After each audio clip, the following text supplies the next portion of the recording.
तर मित्रांनो, एका नव्या दिवसाची सुरुवात करूया चिक्कबल्लापूर शहराला रामराम करून. तर जसं की मी तुम्हाला काल सांगितलं की मी तुमकुरू या शहरामध्ये मुक्काम करणार होतो. पण इथं आदियोगीच्याच ठिकाणी मला संध्याकाळी उशीर झाल्यामुळे मी ठरवलं की चिक्कबल्लापूर या शहरामध्येच आपण स्टे करूया आणि बाकीचा प्रवास उद्या करूया. तर खूप चांगला स्टे झाला माझा या ठिकाणी. मुळात माझी झोप पण या ठिकाणी चांगली झाली, त्यामुळे आता फ्रेश मूडमध्ये नवीन दिवसाची सुरुवात करतोय. मित्रांनो, आपल्यापैकी बऱ्याच लोकांना असा प्रश्न पडला असेल की मी एवढ्या लांबच्या राईड्स कसे काय करू शकतो, किंवा आपल्यापैकी हा जो व्हिडिओ बघतायत तर त्यापैकी काही बाईकबद्दल ज्यांना प्रेम आहे किंवा ज्यांना खूप आवड आहे, तर अशा लोकांना सुद्धा प्रश्न पडला असेल की हे कसं काय शक्य होतं. तर त्यांच्यासाठी सुद्धा मी काही टिप्स आज देणार आहे. तर सगळ्यात महत्त्वाचं म्हणजे तुमच्यामध्ये ती इच्छाशक्ती पाहिजे की आपण ही सगळी गोष्ट अशा पद्धतीनं करू शकतो आणि ते सुद्धा एकट्याने करू शकतो. याच्याबद्दलचा आपल्या स्वतःवरती विश्वास पाहिजे आपला. तर या सर्व गोष्टी आपण करताना एक सगळ्यात महत्त्वाची गोष्ट आहे म्हणजे हे GPS नॅव्हिगेशन. हे तुम्हाला जे स्क्रीनवरती दिसतंय, तर ह्याचा खूप मोठा उपयोग आपल्या या राईडमध्ये होतो. कारण GPS डिव्हाइस जे आहे तेच तुम्हाला योग्य रस्ता दाखवू शकतं. त्याच्यामुळे जे कोणी नवीन रायडर्स असतील, ज्यांना अशा पद्धतीच्या लाँग ट्रिप्स करायच्या असतील, तर त्यांनी आपल्या गाडीवरती हे GPS माउंटिंग जे डिव्हाइस आहे तर ते सुद्धा लावून घ्यावं. आणि त्याच्याबरोबर तुम्ही एक आपला स्वतःचा मोबाईल जरी वापरला तरी त्याच्यावरती तुम्ही ज्या ठिकाणी तुम्हाला जायचं आहे त्या ठिकाणी तुम्ही दाखवलेल्या मार्गाप्रमाणे पोहोचू शकता. तर सर्वात महत्त्वाचं म्हणजे तुमच्याकडे जर एक सिंगल मोबाईल जर असेल, तर त्याच्यानं तुमचं असं नुकसान होऊ शकतं की तोच मोबाईल तुम्ही जर सगळ्या कामांसाठी वापरला तर बॅटरी ड्रेन व्हायचा जास्त संभव आहे.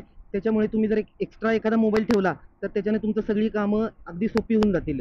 आणि तुमचा जो मेन मोबाईल आहे त्याच्यावरती तुम्ही बाकीचं तुमचे काही फोटोग्राफ्स तुम्हाला काढायचे असतील, काही व्हिडिओ शूटिंग करायचं असेल, तर त्यासाठी सुद्धा तुमची बॅटरी तुमच्याकडे वाचून राहील. आणि दुसरा मोबाईल जो आहे तो फक्त तुम्ही ह्या नॅव्हिगेशनसाठी तुम्ही वापरा. त्याच्यामुळे दोन्ही गोष्टी वेगवेगळ्या काम करत राहतील.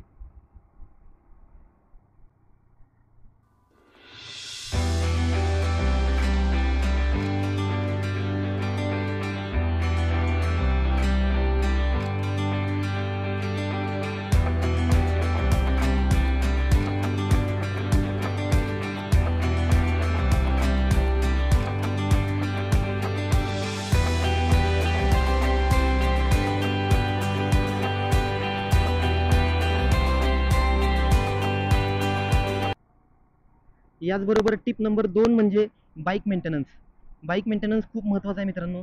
ज्यावेळी तुम्ही टूर वगैरे करत असता त्यावेळी बाईकची नक्की कुठली काळजी घ्यायची आहे हे बऱ्याच लोकांना माहिती नसतं. कारण यातला एक सर्वात महत्त्वाचा पार्ट म्हणजे तुमची ड्राईव्ह चेन आहे. तर दर 700 ते 800 किलोमीटरवरती तुम्ही ती चेन तुमची क्लीन केली पाहिजे आणि त्याला ल्युब्रिकेशन पण केलं पाहिजे. यासाठी तुम्ही तुमच्याजवळ नेहमी एक चांगलं चेन ल्यूब आणि चेन क्लीन करण्याचं जे सोल्युशन येतं, तर ते सुद्धा तुम्ही तुमच्याबरोबर ठेवा. आणि दर 700 किलोमीटर किंवा 800 किलोमीटरला चेन क्लीन करून ती ल्यूब करा. म्हणजे तुमच्या चेनच्या जे स्प्रॉकेटची लाईफ आहे ती लाईफ सुद्धा चांगली वाढेल आणि तुम्हाला तुमची जी रायडिंग जी क्वालिटी आहे ती सुद्धा चांगली मिळेल.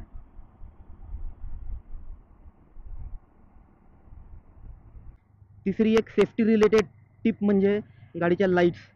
बऱ्याचदा मित्रांनो असं होतं की आपलं प्लॅनिंग थोडंसं चुकतं आणि आपल्याला रात्रीच्या वेळी पण राईड करायची वेळ येते.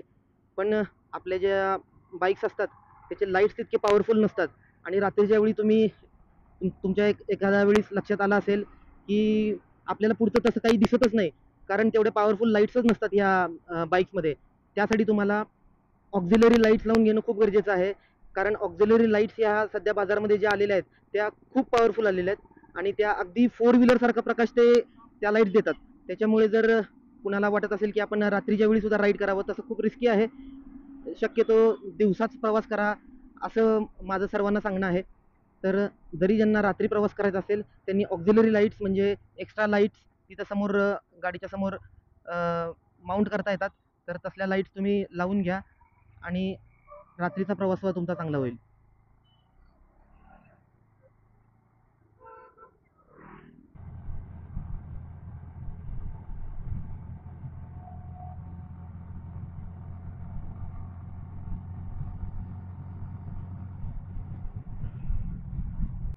डॉलर भी चाहिए न पाउंड भी चाहिए, सोने के सिक्कों का साउंड भी चाहिए।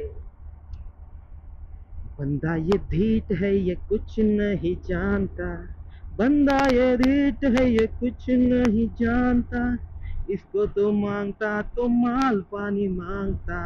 सोचना है क्या जो होना है होगा, चल पड़े है फिक्र यार धुएं में उड़ा के, जाने क्या होगा मौला रे, जाने क्या होगा मौला रे। हाच तो पेट्रोल पंप आहे ज्याची मी इतक्या आतुरतेने वाट बघत होतो. यायचे वो यायचे बाबा. इथं पेट्रोलच नाही आहे या बाजूनं. आपल्या साईडनं पेट्रोल पंपच नाही मिळालं मला बराच वेळ झाला. त्याच्यामुळे जरा पलीकडच्या साईडला रस्ता क्रॉस करून जाऊन आपण पेट्रोल भरूया. नाही तर इथलं पेट्रोल संपलेलं असायचं एखाद्या वेळेस. आहे चालू आहे. ठीक आहे, इथं पेट्रोल भरून घेऊ आपण.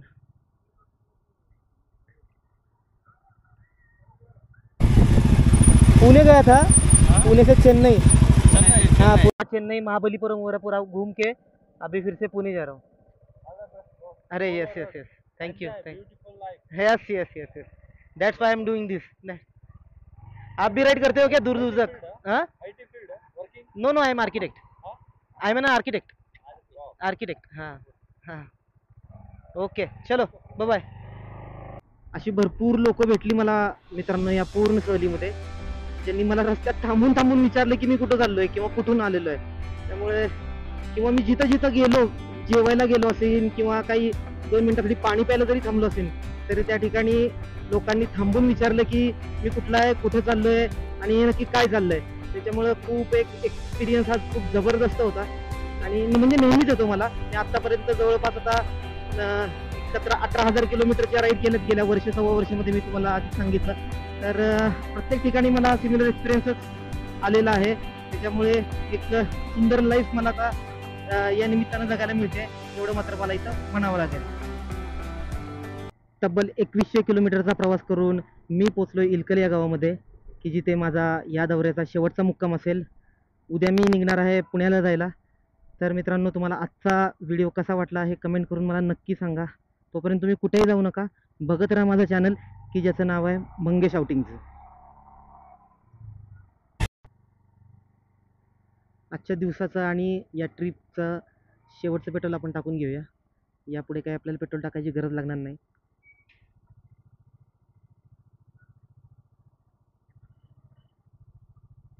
टाकी फुलच करून घेऊ, कारण इथून अजून साधारण 300 किलोमीटर अंतर राहिलं आहे आणि 8 लिटर जरी पेट्रोल आलं तरी पण त्याच्यामध्ये ते सगळं कवर होऊन जाईल.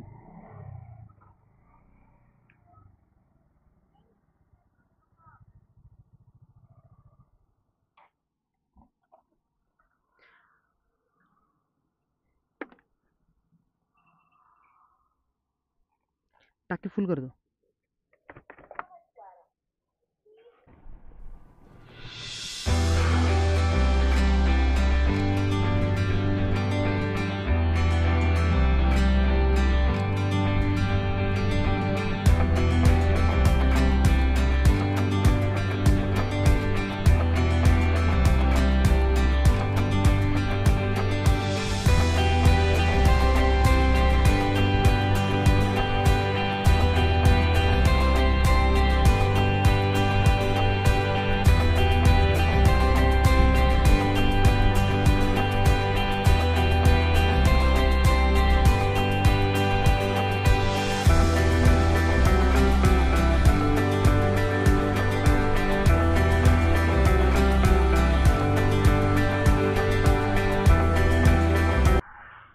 हे चडचण गाव आहे, खूप महत्त्वाचं गाव आहे या भागातलं हे, कारण या ठिकाणी होलसेल साड्यांचं खूप मोठं मार्केट आहे. महाराष्ट्र आणि कर्नाटकमधले आजूबाजूच्या जिल्ह्यातले पण लोक या ठिकाणी मुख्यत्वे करून लग्नाचा बस्ता भरण्यासाठी या ठिकाणी येतात. हे जे मार्केट आहे या ठिकाणी जर तुम्ही गेलात तर मोठे मोठे ट्रक, त्यानंतर मोठ्या बसेस भरून लोक या ठिकाणी बस्ता लग्नाचा भरण्यासाठी या ठिकाणी येतात. तर तुम्ही सुद्धा कधी या ठिकाणावरून पास होणार असाल तर त्या मार्केटला नक्की भेट द्या. या ठिकाणी खूप स्वस्त आणि चांगल्या क्वालिटीच्या साड्या आणि त्याचबरोबर लग्नाचं अजून काही कपडे असतात तर ते या ठिकाणी मिळतात. ते समोर जे तुम्ही मित्रांनो, समोरचा हा बोर्ड जो तुम्ही बघताय, तो बोर्ड म्हणजेच महाराष्ट्र आणि कर्नाटकाची बाउंड्री आहे आणि इथून महाराष्ट्राची हद्द सुरू होते. आता खरंच मला आपल्या घरी पोचल्यासारखं वाटायला लागलेलं आहे. नुसतं महाराष्ट्राचा बोर्ड जरी बघितलं तरी खूप सुंदर अशी ही फिलिंग आहे. सभोवताचं जग किती सुंदर असलं तरी जेव्हा आपण आपल्या घरी परत येतो तेव्हा त्याची मजा काही औरच असते, ती शब्दात आपण सांगू शकत नाही. तरी अजून इथून पुणे साधारण 266 किलोमीटर मला वाटतं, मी बघितल्यासारखं वाटतं. तर इथून मंगळवेढा, त्याच्यानंतर पंढरपूर आणि फलटण असा प्रवास करत आपण पुण्याला पोहोचूया. रस्ता खूप छान केला हा. इथून पंढरपूर पर्यंत पण असाच रोड आहे आणि पंढरपूरच्या पुढे गेल्यानंतर तर पालखी महामार्ग लागतो, आपल्याला माहितीच आहे. तर तो सुद्धा रोड चांगलाच आहे. ओव्हरऑल खूप चांगली कंडिशन झाली आता महाराष्ट्रामधल्या रस्त्यांची. मी ज्या ज्या ठिकाणी फिरलोय ना त्या त्या ठिकाणी चांगले सॅटिस्फॅक्टरी रोड्स आहेत. पहिल्यासारखी तशी कंडिशन राहिलेली नाही की फक्त नुसते खड्डेच खड्डे झालेत, रस्ता कमी आणि खड्डे जास्त, अशी परिस्थिती नाहीये. तर चांगले रोड झाले तिकडे. आणि मेन म्हणजे आपल्या भागात आलं ना की आपल्या भागाची किंमत कळायला लागते. कारण तिकडं 5-7 दिवस घालवल्यानंतर मी त्यांना काय म्हणतो हे त्यांना कळत नव्हतं, ते मला काय म्हणतात ते मला कळत नव्हतं. त्याच्यामुळे आता इथं सगळेजण आपली भाषा ओळखणारे वगैरे सगळे लोक आहेत. त्याच्यामुळे तसं टेन्शन काहीच नाही आहे. कारण थोडंसं डिफिकल्टच जातं खरं म्हणजे ते. कारण त्यांच्याशी आपल्याला इंग्लिश बोलायला लागतं एकतर, आणि बऱ्याचशा लोकांना इंग्लिश पण कळत नसतं. त्यामुळे आणि हिंदी तिथल्या लोकांना कोणाला कळत नाही, आणि समजा जरी येत असलं तरी ते शक्यतो बोलत नाहीत. तर असा हा सगळा प्रॉब्लेम आहे.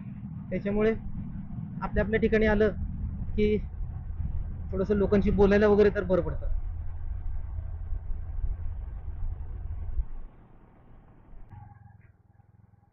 त्या बायपासलाच बायपास करायला पाहिजे होतं मी. भयंकर खड्डे झाले तिकडे. त्याच्यापेक्षा सिटीमधनं गेलो असतो तर बरं झालं असतं. कारण मागच्या वेळी मी एकदा सिटीमधूनच गेलो होतो आणि ठीकठाक रस्ता होता तसा. आणि इथं जरा खूपच जास्त खड्डे आहेत. मला वाटतं थोडं नियरेस्ट असल्यामुळं गुगल पण बायपासनंच जा असं सांगतं आपल्याला. तर बघूया आता काय. पण काही छोटा आहे खूप हा बायपास, जास्त लांबीचा नाही आहे. मला वाटतं 1-2 किलोमीटर आहे, पण 1-2 किलोमीटर म्हणजे हे बघा, हे खड्डे म्हणजे इकडचा खड्डा आपण चुकवायला गेलो की आपण तिकडच्या खड्ड्यात पडतो जाऊन, असं सगळं आहे. त्याच्यामुळं तुम्ही कधी इकडे येणार असाल तर सिटीमधनं गेला तरी चालेल. तर बोलता बोलता आणि विचार करता करता पंढरपूर कधी आलं कळालंच नाही. तर हा आहे पंढरपूरचा बायपास. शहर तिकडं उजव्या बाजूला आहे आणि विठ्ठल रुक्मिणी मंदिर सुद्धा तिकडंच आहे. आता मला तो बोर्ड दाखवत होता. पण आता मी काही दर्शनाला वगैरे जात नाही, कारण माझं नेहमी इकडच्या बाजूला येणं जाणं चालूच असतं आणि अधूनमधून मी दर्शनाला इकडे येतच असतो. पण आता हा एवढा मोठा प्रवास झाल्यामुळे आता आपण डायरेक्ट पुण्याकडे जाऊया. आता इथून पुण्याला जास्त वेळ लागत नाही खरं म्हणजे. इथून 250 किलोमीटर पुणे म्हणजे माझं घर आहे. तर 250 किलोमीटरला फार फार तर 4 तास लागतात मॅक्सिमम. कारण मी आत्तापर्यंत गेल्या वर्षभरात इथं 7-8 वेळा आलो आहे पंढरपूरला, आणि 4 तासाच्या वर मला कधी लागले नाहीत. पण आता आजच्या दिवशी थोडंसं जेवणाचा वेळ त्याच्यामध्ये ॲड होईल, त्याच्यामुळं 4.5-5 तास इथूनही लागू शकतात. तर फक्त आता 250 किलोमीटर राहिलेत. तर ते 250 किलोमीटर पार करून आपण आता घरी पोचूया. या पूर्ण ट्रिपमध्ये मला एक माझ्या मनातला विषय मला बोलायचा होता. पण योग्य वेळ कोणती आहे, योग्य वेळ कोणती आहे, आज नाही उद्या बोलू असं करत करत आता शेवटचे फक्त 4 तास राहिलेत घरी पोहोचण्यासाठी. तर आता तो आपण विषय मला वाटते बोलूनच टाकू. तर काय आहे, बाईक रायडिंग हे कुठलं याड आहे, फॅड आहे का अजून काय आहे? तर याविषयी मला तुमच्याबरोबर बोलायचं आहे. कारण काय झालेलं की मी जेव्हा 1 वर्ष सव्वा वर्षापूर्वी अयोध्येच्या ट्रिपला गेलो होतो, आणि मी तेव्हा सोलो गेलेलो, आणि तो माझा पहिलाच प्रयत्न होता सोलो अशा पद्धतीची राईड करण्याचा. तर ज्यावेळी मी परत आलो तेव्हा बऱ्याच लोकांनी माझं अभिनंदन केलं, कौतुक केलं.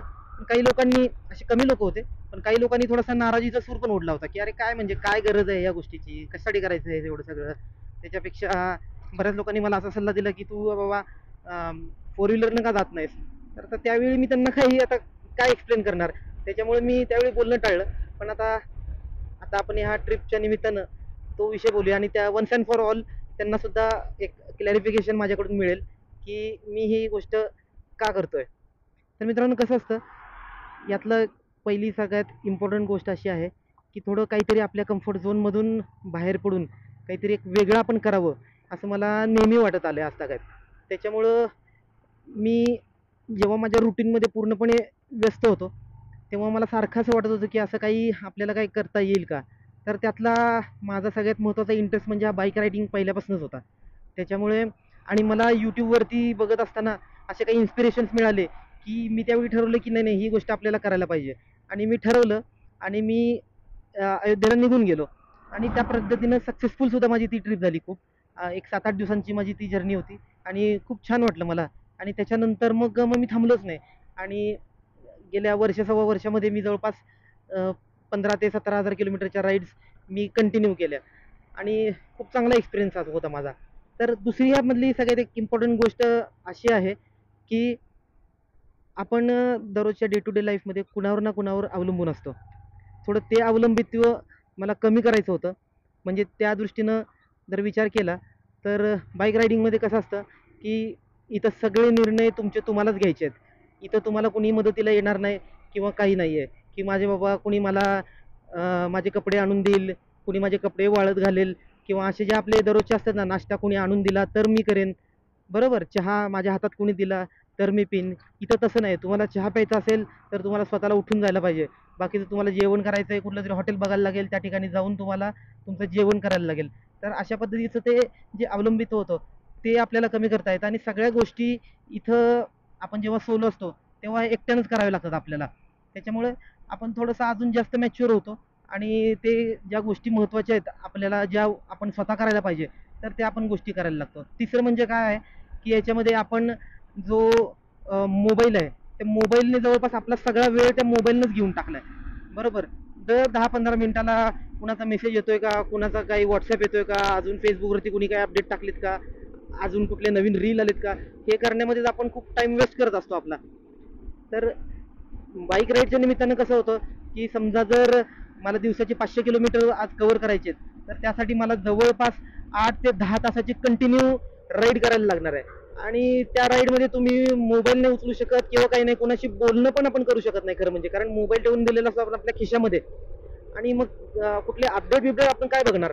त्याच्यामुळे ते मोबाईलचं जे आपल्याला जे याड लागले, ते खरं म्हणजे याड आहे. हे याड नव्हे, ते खरं म्हणजे याड आहे. तर ते मोबाईलचं जे आपलं गुलामगिरी आपण मोबाईलची पत्करली आहे, तर त्याच्यामधनं आपली सुटका होऊ शकते काही अंशी.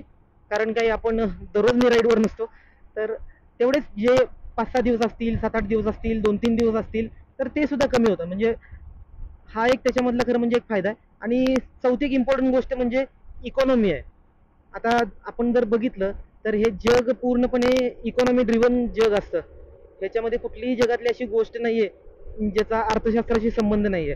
आता ह्याच्यामध्ये होतं काय, की बाईक राईड, आता मी बाईक घेऊन चाललेलो आहे, तर साधारण माझं 2,500 किलोमीटरचं अंतर आहे. तर हे अंतर पार करण्यासाठी आता मी आज शेवटचं पेट्रोल टाकलं, तर आपल्याला किती मला पेट्रोल टाकावं लागलं याच्यामध्ये, तर जेमतेम मला 7,000 रुपयाचं पेट्रोल लागलं. आता याच ठिकाणी मी जर ती फोर व्हीलर घेऊन गेलो असतो, तर फोर व्हीलरमध्ये मला जवळपास 20-22 हजार रुपयाचं पेट्रोल टाकायला लागलं असतं 2,500 किलोमीटरसाठी.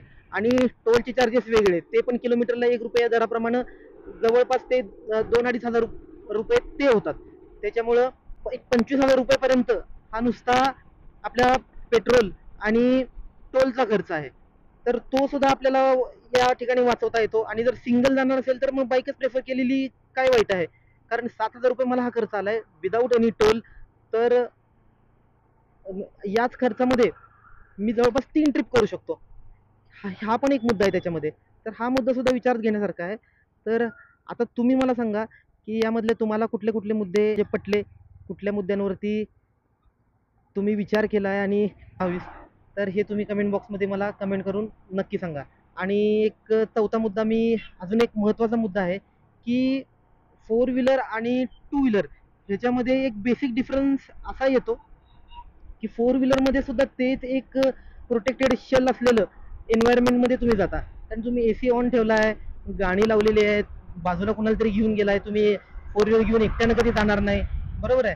तर अशा या एन्व्हायरमेंटमध्ये जाऊन तुम्हाला ते जे थ्रिल आहे, ते तुम्हाला कुठं फील करायला मिळणार आहे का? तर ते तसं थ्रिल तुम्हाला त्या फोर व्हीलरमध्ये येत नाही. आता ह्या बाईक राईडच्या निमित्तानं ते पूर्णपणे थ्रिल मला अनुभवायला मिळतं. कारण जर तुम्ही बघितलं तर हवा, पाणी, ते ऊन, पाऊस या सगळ्याचा संपर्क होत होत आपण चाललेलो असतो आणि एक थ्रिलिंग ती राईड असते खरं म्हणजे. त्याच्यामुळे हा एक वेगळा अनुभव असतो. त्यामुळे तुम्ही ह्याच्यावरती विचार करून मला नक्की सांगा की माझे हे मुद्दे तुम्हाला कसे काय वाटलेत. खाण्याचा प्रश्न मी मिटवला मित्रांनो. महाराष्ट्रात आल्यानंतर पहिलं जेवण घेतलं मी ते म्हणजे मिसळ. आणि मिसळ खाऊन मला बऱ्याच दिवसांनी खूप छान वाटलं. कारण साऊथमध्ये आपण गेल्यानंतर तेच इडली, डोसा, उत्तप्पा ह्याच्याशिवाय वेगळं काही मिळत नाहीत. त्यांचं व्हेरिएशन्स आहेत. इडलीचे 2-3 प्रकार आपल्याला मिळतात. डोसामध्ये आपल्याला म्हैसूर डोसा असेल, मसाला डोसा असेल, कट डोसा असे इतर पदार्थ आपल्याला खायला मिळतील. वेगळे वेगळे जे आपल्याकडचे पदार्थ आहेत ते तिकडे अवेलेबल होत नाहीत. आपल्याकडे हेही आहे, त्यांचे पदार्थ सुद्धा आपल्याकडे मिळतात. पण त्यांच्याकडे गेल्यानंतर आपलं असं तिकडे काही खायला मिळत नाही. फार फार तर आपण साऊथ इंडियन थाळी वगैरे खाऊ शकतो. पण आपल्यासारखे जे इतर जे चांगले पदार्थ आहेत ते तिकडे मिळत नाहीत. त्याच्यामुळे तेही मला आवडत नाहीत असं अशातला भाग नाहीये. मला ते सुद्धा पदार्थ आवडतात. पण आता तोचतोपणा येतो त्याच्यामध्ये. त्याच्यामुळे आपल्या इथं आल्यानंतर पहिल्यांदा मिसळ खाल्ल्यानंतर मला खूप छान वाटलं.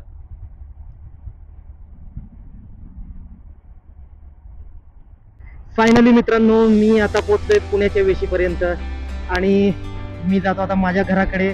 या दौऱ्याच्या स्पेशल आठवणी मनात साठवून मी अतिशय आनंदित झालेलो आहे. आणि तुम्हाला माझा हा व्हिडिओ कसा वाटला हे कमेंट करून मला नक्की कळवा. त्याचबरोबर तुम्ही पाहत राहा माझं चॅनल की ज्याचं नाव आहे मंग शाउटिंग. आणि मी दिलेला मंत्र अजिबात विसरू नका. हसत राहा, मजेत राहा आणि फिरत राहा.